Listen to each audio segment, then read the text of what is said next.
Om Swastiastu. Assalamualaikum warahmatullahi wabarakatuh. Perkenalkan, nama saya Husnul Syahrani Baleti dengan NIM 22150111033. Baik, di sini saya akan mempresentasikan hasil pengamatan dan analisis terhadap permasalahan, yaitu kurangnya kesadaran diri saat berada di lingkungan kos.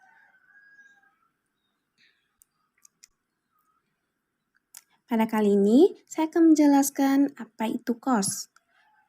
Kos merupakan tempat yang digunakan sebagai tempat untuk beristirahat setelah melakukan aktivitas sehari-hari.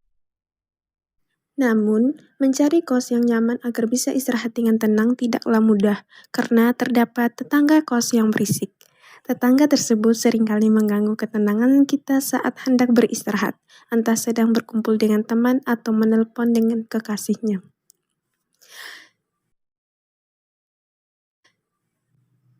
Dari hasil pengamatan dan analisis terhadap permasalahan kurangnya kesadaran diri saat berada di lingkungan kos menunjukkan beberapa faktor latar belakang yang menyebabkan masalah tersebut, yaitu yang pertama, kurangnya kesadaran diri. Yang kedua, faktor sosial seperti membawa banyak teman ke kos. Yang ketiga, faktor budaya atau menganggap bahwa musik sangat menyenangkan. Pada slide ini, adapun upaya yang dilakukan untuk menyelesaikan permasalahan tersebut ialah yang pertama, melakukan sosialisasi akan pentingnya kesadaran diri antar sesama anak kos. Yang kedua, setelah melakukan sosialisasi pada sekelompok orang tersebut, adapun upaya yang dilakukan melalui teguran serta penambahan wawasan guna meningkatkan kesadaran diri.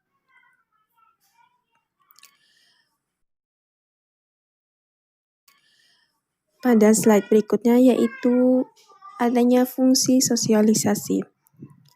Sosialisasi memiliki fungsi umum yang dapat dilihat dari sudut pandang individu, yaitu sosialisasi memiliki fungsi bahwa setiap individu membutuhkan sarana pengenalan, pengakuan, dan penyesuaian diri terhadap nilai-nilai, norma, dan struktur sosial. Atas dasar tersebut, seorang individu bisa diterima oleh masyarakat karena mampu menjadi anggota masyarakat yang baik. Di sisi lain, adapun tujuan sosialisasi. Berikut adalah tujuan sosialisasi yang perlu diketahui. Yang pertama, setiap individu mendapatkan hak hidup dengan baik di tengah-tengah masyarakat. Hal itu terjadi selama individu tersebut mampu menghayati nilai dan norma dalam kehidupan. Yang kedua, setiap individu dapat menyesuaikan tingkah lakunya dengan budaya yang dimiliki oleh masyarakat. Individu tersebut berarti sudah bisa dikatakan memenuhi harapan masyarakat. Dalam lingkup masyarakat yang terikat kuat dengan budaya, anggota masyarakat yang harus bisa mengaplikasikannya sebagai perilaku dan kebiasaan.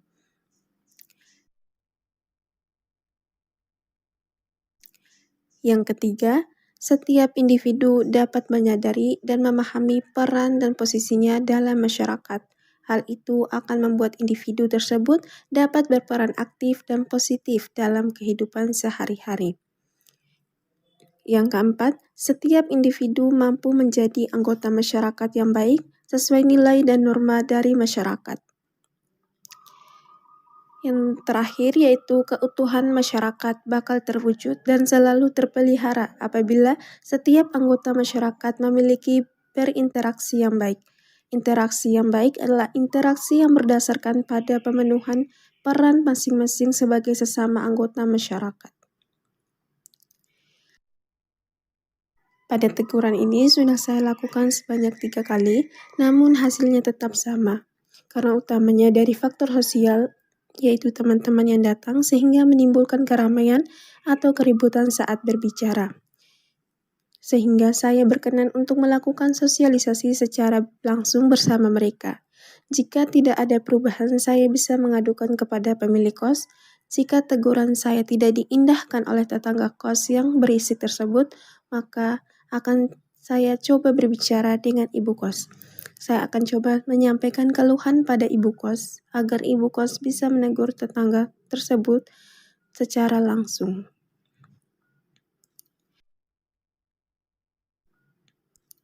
Dan saya juga mencoba melakukannya menggunakan cara pertama dan ternyata berjalan dengan baik. Saya mengajak sekelompok orang tersebut mendiskusikan tentang hal ini, berbicara dengan baik, serta memberikan pencerahan kepada mereka langsung. Semoga sosialisasi yang saya lakukan dapat diterima oleh mereka dan diterapkan juga pada kehidupan sehari-hari saat berada dimanapun.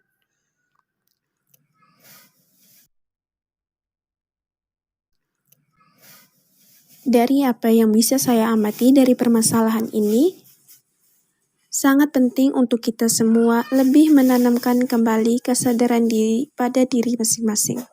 Seperti yang banyak kita jumpai, banyak orang yang sangat berbeda kepribadiannya, yang dimana ada yang lebih menyukai musik dan ada yang tidak. Adapun yang dirinya introvert, ada yang tidak pula. Jadi, jika ingin hidup yang bebas, harus mencari tahu terlebih dahulu apakah di lingkungan yang kita tempati sesuai dengan keinginan kita atau tidak.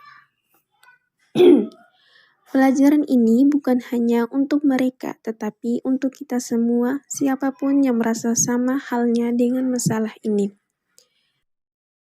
Demikianlah beberapa hal yang bisa saya sampaikan. Sebelumnya, saya mohon maaf yang sebesar-besarnya kepada teman-teman sekalian. Apabila dalam penyampaian tadi mungkin ada kesalahan kata atau beberapa pernyataan yang menyinggung teman-teman. Saya ini hanya manusia biasa yang tidak luput dari kesalahan. Sekian hasil presentasi dari saya. Wabillahi taufik wal hidayah. Wassalamualaikum warahmatullahi wabarakatuh. Om Santi Santi Om.